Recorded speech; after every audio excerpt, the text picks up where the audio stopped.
ઉનાળુ શાકની શ્રેણીમાં આજે બનાવીશું તુરિયાનું શાક.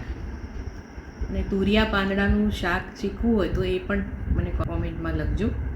તુરિયા મગની દાળ, તુરિયા તુવેરની દાળ, તુરિયાને ગલકા, ઘણા બધા કોમ્બિનેશન છે. આ સિવાયના કોમ્બિનેશન તમને ખબર હોય તો કહેજો. હા, ભરેલા તુરિયા પણ બનાવાય, ભરેલા ગલકા પણ બનાવાય. તો આ માત્ર જે લોકો શીખતા હોય એના માટેની રેસીપી છે. બધી ગૃહિણીઓ બનાવતી જ હોય છે. તુરિયા જ્યારે પસંદ કરો તો પાતળી છાલ હોય ને એવા લેવાના, નહીં તો તમારે પાણી રેડીને ચડાવવા પડશે. આમાં પાણી રેડાતું નથી. તો ધોઈ લેવાના છે બરાબર અને કટ કરી લેવાના છે. પહેલાં ચાખી લેવાના, કારણ કે તુરિયા, કાકડી આ બધા ફળોમાં અંદર કડવાશ આવતી હોય છે. ચાખીને જ હંમેશા તમારે શાક કરવાનું, જેથી કડવાશ હોય તો નીકાળી દેવાય. ઉપરની મોટાભાગની જે છાલ હોય એને કાઢી નાખવાની છે. તુરિયા સ્વાસ્થ્ય માટે અત્યંત ગુણકારી અને પૌષ્ટિક શાકભાજી છે. ફાઇબર, વિટામિન સી, આયર્ન અને મેગ્નેશિયમથી ભરપૂર છે, જે પાચનને સુધારે છે.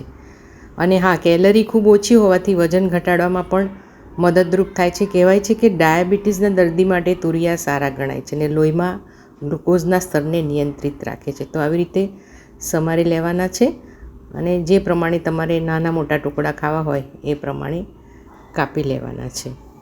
વિટામિન એના કારણે આંખોની રોશની પણ સુધારે છે. તો અહીંયા હું આવી રીતે નાના સરસ મજાના ટુકડા કરી લઉં છું, જેથી કરીને ઝડપથી ચડી પણ જાય. શરૂઆતમાં આખા તુરિયા ધોયા એટલે આ શાકની ધોવાની જરૂર નથી. તો આવી રીતે કાપ્યા પછી એનો વઘારની શરૂઆત કરીએ. 3 ટેબલ સ્પૂન તેલ લઈએ છીએ. તેલ થોડુંક સરખું મેં મૂક્યું છે, તમે ઓછું પણ વાપરી શકો છો, કારણ કે તુરિયા ઉસમાય ત્યારે તેલ વધારે છોડતું હોય છે.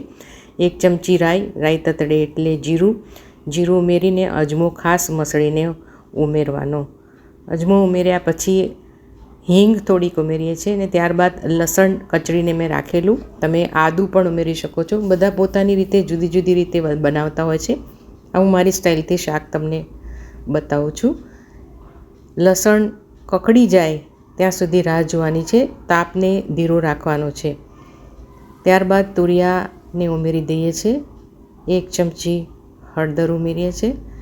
મિક્સ કરી લઈએ છીએ. અહીંયા શરૂઆતમાં મીઠું ઉમેરવાનું નથી અને પાણી પણ નથી ઉમેરવાનું, કારણ કે મેં કહ્યું એમ તુરિયા ઉસમાઈ જતા હોય છે. ઉસમાઈ જતા એટલે બહુ ઓછું શાક થઈ જતું હોય છે. એટલે ખાલી હળદર રાખીને જ એને થોડીવાર હલાવવાનું છે અને ઢાંકણું ઢાંકીને ધીરા તાપે લગભગ 3 થી 4 મિનિટ ચડવા દેવાનું છે. એટલે બધું પાણી પણ છોડી દેશે અને તુરિયા ઉસમાઈ પણ જશે. 4 મિનિટ પછી પાણી પણ બધું છૂટવા માંડ્યું છે. મેં પાણી જરા પણ ઉમેર્યું નથી, પણ તમારે જાડી છાલ ના હોય તો થોડુંક તમારે ઉમેરવાનું. મરચું ઉમેરીએ છીએ અને અહીંયા હું સરગવાનો પાવડર ઉમેરું છું. હું કાયમ મારા લગભગ બધા શાકમાં ઉમેરું છું. હેલ્થ માટે સારું હોય છે. શીંગો ઘરમાં કોઈ ખાતા નથી, પણ આમાં ટેસ્ટમાં કોઈ ફરક પડતું નથી. હવે આવી રીતે ઉસમાઈ જાય પછી જરૂર મુજબ તમારે મીઠું ઉમેરવાનું. મીઠું ખૂબ ધ્યાનથી ઉમેરવાનું, પહેલાં બહુ જ ઓછું ઉમેરવાનું. અહીંયા લગભગ નાની અડધી ચમચી જેવું જ મેં ઉમેર્યું છે, કારણ કે મીઠામાં ખારાશ બહુ હોય છે અને તમને પછી શાક ખારું લાગશે, એટલે ખાસ ધ્યાન રાખવાનું. મિક્સ કરી લઈએ છીએ. તમારે જો એકદમ તેલવાળું શાક ખાવું હોય તો આને ખુલ્લું જ પછી ચડાવવાનું છે. બધું પાણી બાળી નાખવાનું છે. હું જુવાર અને બાજરીના રોટલાને ભાગી અને પછી એમાં રસા સાથે મિક્સ કરીને શાક ખાતી હોઉં છું, એટલે હું આ રસો રાખવાની છું. તો આ શાકનો રસો હું આમ જ રાખું છું. તો થઈ ગયું છે મારા માટે, આ શાક થઈ ગયું છે. અને હવે ગેસ બંધ કરી દઈએ છીએ. ગેસ બંધ કર્યા પછી એને મસ્ત રીતે સર્વ કરીએ છીએ. કોથમીર ઉમેરીને સર્વ કરીએ છીએ. જો તમે આ શાકમાં ખટાશ, ગળપણ અને ડુંગળી ખાતા હોય તો તમે તમારી રીતે ઉમેરી શકો છો. ટામેટાં કે કશું જ ઉમેર્યા વગર આ શાક બનાવ્યું છે. બધા જુદી જુદી રીતે બનાવતા હોય છે. તો આ ખાસ રેસીપી જે લોકો નવા શીખતા હોય એના માટે હતી.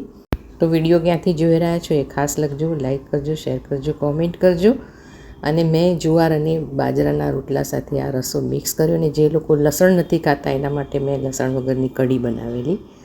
થીજેલું ઘી છે, આ જલસો પડી જાય. ભાખરીને ભાગીને પણ તમે આ રીતે ખાઈ શકો છો. સૌની અલગ ચોઈસ હોય છે.